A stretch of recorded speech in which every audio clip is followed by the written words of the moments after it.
രാജ്യത്തെ വീട്ടമ്മമാരുടെ അന്തസ്സും അംഗീകാരവും ഉയർത്തിപ്പിടിക്കുന്ന സുപ്രധാന വിധിയുമായി സുപ്രീം കോടതി.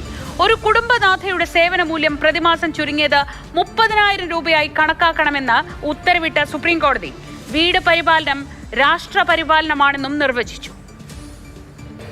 രാപ്പകൽ വീട്ടുജോലികളിൽ മുഴുകുന്ന ഒരു കുടുംബനാഥയുടെ സേവന മൂല്യം അതെത്രയാകും?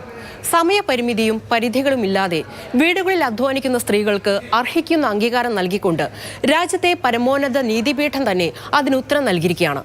പ്രതിമാസം ഏറ്റവും കുറഞ്ഞത് 30,000 രൂപ. രാജ്യത്തെ അനേകം കോടി കുടുംബനാഥകളുടെ സേവനത്തിന് അങ്ങനെ പുതിയൊരു നിർവചനവും അംഗീകാരവും നൽകുന്നതാണ് ഈ സുപ്രധാന വിധി. 2001 വാഹനാപകടത്തിൽ മരിച്ച 35-കാരിയുടെ കുടുംബത്തിനുള്ള നഷ്ടപരിഹാര തുക 8.43 ലക്ഷത്തിൽ നിന്ന് 62.77 ലക്ഷം രൂപയാക്കി ഉയർത്തിയാണ് കോടതി ഈ വിധി പുറപ്പെടുവിച്ചത്. വാഹനാപകടത്തിൽ കുടുംബനാഥ മരണപ്പെട്ടാൽ കുടുംബത്തിന്റെ പരിപാലന നഷ്ടം എന്ന ഇനത്തിൽ പ്രതിമാസം 30,000 രൂപ എന്ന നിലയിലാകും ഇനി നഷ്ടപരിഹാരം കണക്കാക്കുക. ഈ തുക 3 വർഷത്തിലൊരിക്കൽ 10% വീതം വർദ്ധിപ്പിക്കണമെന്നും നിർദ്ദേശിച്ചിട്ടുണ്ട്. അതായത് പടിപടിയായി സേവന മൂല്യം ഉയരും എന്നുള്ളത് സാരം. തീർന്നില്ല. സ്ത്രീകൾ ചെയ്യുന്ന വീട്ടുകാര്യങ്ങൾ അത് വെറും കായികാധ്വാനം മാത്രമായി ചുരുക്കാനാകില്ല. വീടിന്റെ പരിപാലനം അത് രാഷ്ട്ര പരിപാലനമാണ് എന്ന വിശാലമായിട്ടുള്ള നിർവചനവും സുപ്രീം കോടതി നൽകിയിട്ടുണ്ട്.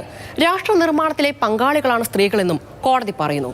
അതായത് പണത്തിനും അപ്പുറത്തുള്ള മൂല്യം കുടുംബനാഥയുടെ സേവനത്തിനുണ്ട് എന്ന് വ്യക്തമാക്കുകയാണ് ഇവിടെ സുപ്രീം കോടതി.